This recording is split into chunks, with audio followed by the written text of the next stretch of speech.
26 मई 2026 की सुबह करीब 5:30 बजे की बात है। अजमेर जिले के श्री रामपुर गांव के पास स्टेट हाईवे पर एक ट्रक ड्राइवर ने एक भयानक मंजर देखा। एक स्कॉर्पियो गाड़ी धधक रही थी, आग की लपटें आसमान छू रही थी। ड्राइवर ने तुरंत गांव वालों को सूचना दी। लोग पानी का टैंकर लेकर मौके पर पहुंचे और जैसे तैसे आग पर काबू पाया। लेकिन जो नज़ारा सामने आया वो किसी की भी रूह कपा देने वाला था। स्कॉर्पियो की पिछली सीट पर 3 जली जलाई लाशें बुरी तरह झुलस चुकी थी। वहीं कुछ दूरी पर एक चौथा शव खेत में अध जला पड़ा था। ग्रामीणों और पुलिस को पहले लगा कि कार में कोई तकनीकी खराबी आ गई होगी, जिससे आग लगी और तमाम लोग जिंदा जल गए। ये एक बड़ा सड़क हादसा लग रहा था। गांव में मातम छा गया। सबसे ज़्यादा चीखें और पुकार एक महिला की थी जो अपना सिर पीट कर रो रही थी। वो थी सुनीता, यानी मृतक राम सिंह की पत्नी। कभी बेहोश होती, कभी सिर पीटती, कभी गांव वालों से गले मिलकर रोना, और उनके आंसुओं ने पूरे गांव को धो डाला था। सबको लगा कि सुनीता सदमे में है। एक ही रात में उसका पति, सास, सौतन, भांजी कैसे चले गए। घर का निरीक्षण किया तो पुलिस के हाथ कुछ ऐसा लगा जिसे सुनकर हर किसी के होश उड़ गए। नमस्कार, मैं राजीव चौधरी। कहते हैं रिश्तों में चुप्पी का मतलब डर नहीं होता। कई बार चुप्पी के पीछे कुछ ऐसा चल रहा होता है जो आम लोगों की सोच से परे होता है, यानी हर एक चुप्पी डर नहीं होती। राजस्थान का अजमेर, और अजमेर में एक गांव है श्री रामपुर। श्री रामपुर के एक पूर्व सरपंच हुआ करते थे जिनका नाम है राम सिंह। अब राम सिंह जो थे वो सरपंच थे और गांव में उनका अच्छा दबदबा था। 2-4 लोग दाएं बाएं चलते थे, मसलन रुतबा सा बनाकर रहते थे। थोड़े गुस्से वाले मिजाज के थे। उनका जो परिवार था वो काफ़ी बड़ा था। उनकी जो माँ है वो उनके साथ रहती थी, पुष्पा देवी। पुष्पा देवी भी पहले पूर्व सरपंच रह चुकी है। उम्र थी करीब 80 साल। राम सिंह की शादी साल 2005 में सुनीता नाम की एक महिला से हुई थी। अरेंज मैरिज थी, जिसकी शादी के कुछ सालों बाद 2 बच्चे होते हैं। एक बेटी जिसकी उम्र 19 साल है और एक बेटा जिसकी उम्र है 17 साल, अभी नाबालिग है। अब राम सिंह शादी के बाद एक बार वापस से फिर सरपंच बनते हैं, और सरपंच बनते हैं तो गांव के एक सेक्रेटरी से उनकी लड़ाई हो जाती है। उस सेक्रेटरी को ये मारपीट करते हैं, जिसका वीडियो सोशल मीडिया पे वायरल हो जाता है। मामला पुलिस के संज्ञान में जाता है। राम सिंह जेल चले जाते हैं। जब जेल चले गए, साल 2019 में उनका केस लड़ने के लिए एक महिला वकील सामने आती है जिनका नाम था सुरंजना देवी। अब वो केस लड़ने आती है। उनके भाई भी उनके साथ उनकी मदद करते हैं, सब लोग मदद करते हैं, और राम सिंह जेल से छूटकर बाहर आ जाते हैं। जब जेल से छूटकर बाहर आते हैं तो महिला वकील है, इनसे राम सिंह की नज़दीकियाँ बढ़ जाती है। फिर दोनों का मिलना जुलना सब बढ़ जाता है। उन्हें लगता है कि मिलना जुलना ज़्यादा बढ़ गया, दोनों के बीच यानी कि अफेयर हो गया। राम सिंह मानो इस बात को भूल गया कि वो पहले से शादीशुदा है और उनके 2 बच्चे भी है। फिर भी उन्होंने महिला वकील से अफेयर रखा और एक दिन बोल ही दिया कि मैं तुमसे प्यार करता हूँ। महिला वकील ने भी बोला मैं भी तुमसे प्यार करती हूँ, और दोनों ने डिसाइड किया कि हम दोनों शादी कर लेते हैं।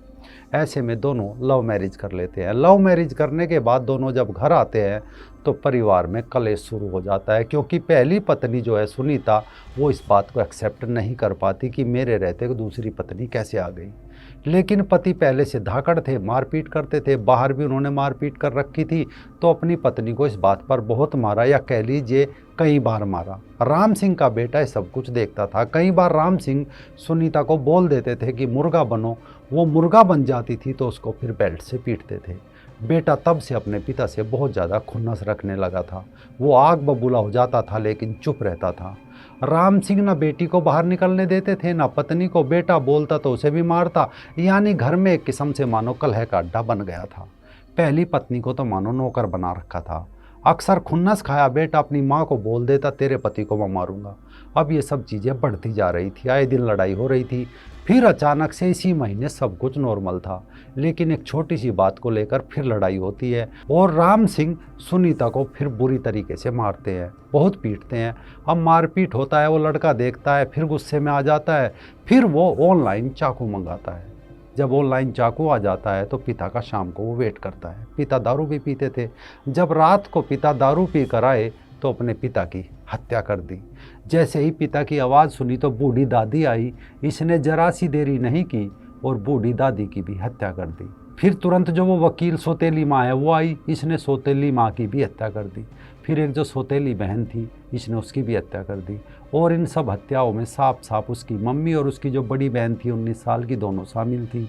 अब इसने बोला हत्या तो कर दी, मर्डर को छुपाएंगे कैसे। फिर यहाँ ये दिमाग लगाता है और बोलता है इस मर्डर को हम एक्सीडेंट दिखाते हैं। तो उसकी मम्मी बोलती है कैसे, बोलता है ट्रैक्टर से डीजल निकाल लाते हैं। पहले ये लोग जाते हैं ट्रैक्टर से डीजल निकाल कर लाते हैं, डीजल निकाल कर फिर स्कॉर्पियो की पिछले वाली सीट पर चारों डेड बॉडी डाल देते हैं। गाड़ी को घर से 500 मीटर दूर ले जाकर डीजल डालकर आग लगा देते हैं। अब वहाँ से तुरंत निकल जाते हैं। उसने जब आग लगाई तो पिता जिस लाइटर से सिगरेट पीते थे उसी लाइटर से आग लगाई, क्योंकि उनका कहना है कि उसने मेरी मम्मी को कई बार इसी लाइटर से दागा था। लेकिन इन्हें लगता है कि चारों लोग मर गए, पर गाड़ी में 2 लोग जिंदा थे, मतलब अधमरी हालत में थे। यानी जो सौतेली माँ थी वो अधमरी हालत में थी। जैसे ही आग लगी और आग की तपन शरीर पर लगी तो शरीर में तेजी से आग लगी और तुरंत गाड़ी से निकलकर भागी और कुछ दूर खेत में जाकर गिर गई और फिर मर गई। अब यहाँ आसपास के जो लोग थे वो उस रास्ते से जा रहे थे, उन्होंने देखा कि आग लगी है, पुलिस को बताया, ग्राम सचिव को बताया, जो सरपंच थे उन्हें बताया। तुरंत लोग आ गए, गाड़ी आ गई, टैंकर आ गया पानी की और आग को बुझाया। पुलिस मौका वारदात पर पहुंची। एक चीज़ देखकर हैरान रह गई कि एक डेड बॉडी जो है वो खेत से दूर जाकर गिरी, तो उन्हें लगा शायद आग से जलकर बचने की कोशिश में गिरी। लेकिन उन्होंने देखा कि शरीर पर कट के भी निशान थे। जब वो कट के निशान यहाँ देखे तो थोड़ी परिस्थिति संदिग्ध लगी। लेकिन जब उन्होंने दरवाज़ा खोला गाड़ी का तो देखा कि आगे वाली सीट पर एक भी डेड बॉडी नहीं है, यानी ड्राइवर सीट पर कोई नहीं था। तीनों डेड बॉडी जो थी वो पिछली सीट पर थी। अब यहाँ से पुलिस को थोड़ा शक गहराया। तुरंत वो इनके घर पहुंची तो जो उनकी पत्नी है वो रो रही थी, चीख मार मार के रो रही थी। जब इनसे पूछताछ की गई तो अलग अलग कहानी बताने लगे। पहले बेटे ने बोला कि दादी की तबीयत खराब थी, पापा डॉक्टर के यहाँ लेकर गए थे। दूसरी कहानी बताई कि पापा के बहुत दुश्मन थे, किसी ने पापा को दुश्मनी के चलते मरवा दिया होगा। फिर इन्होंने बोला कि जिस आदमी से पापा की कुछ साल पहले लड़ाई हुई थी उन्होंने ही पापा को मरवा दिया होगा, यानी जिस केस में वो जेल गए थे। यानी कई किस्से सामने आ रहे थे जो मेल नहीं खा रहे थे। फिर पुलिस ने जब घर की जांच की तो कई जगह खून के धब्बे मिले, यानी रात को साफ सफाई जो थी वो ढंग से नहीं हुई, अच्छे से नहीं हुई। फिर इन्होंने देखा कि इनकी जो पहली पत्नी है सुनीता, उसके हाथ में भी जख्म के निशान है। पड़ोसियों से इनपुट लिया तो पता चला इनके घर में बहुत ज़्यादा कलेश रहता था। पहली पत्नी का जो बेटा है वो बिल्कुल भी अपने पिता राम सिंह को बर्दाश्त नहीं करता था, तो गाँव में सबको बोलता था कि इसको एक दिन में मार दूंगा।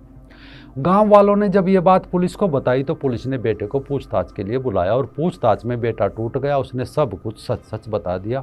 उसने बोला कि हाँ, मेरा पिता मेरी मम्मी को बहुत ज़्यादा टॉर्चर करता था, दूसरी शादी कर ली थी, हमको नौकर बना कर रखा था। बहरहाल लड़के की बड़ी बहन और माँ दोनों को बाद में पुलिस ने गिरफ्तार कर लिया। अब यहाँ सबके मन में एक सवाल होगा कि लड़का अभी नाबालिग है तो लंबी सज़ा तो नहीं होगी, कुछ सालों में वो छूट जाएगा। दूसरा, इस मामले में लोगों के अलग अलग मत भी है। कुछ कह रहे हैं कि लड़के ने ठीक किया तो कुछ कह रहे हैं गलत किया। कुछ कह रहे हैं कि माँ बेटे को थाने जाना चाहिए था, ये डोमेस्टिक वायलेंस का केस लगता। दूसरा, बिना पहली शादी के तलाक दिए दूसरी शादी कर ली जो कि गैर कानूनी था। कुछ लोग कह रहे हैं कि अगर ये थाने जाते तो राम सिंह इतना प्रभावशाली था कि उल्टा इन्हें फिर से टॉर्चर करता, यानी घर बुलाकर मारपीट करता।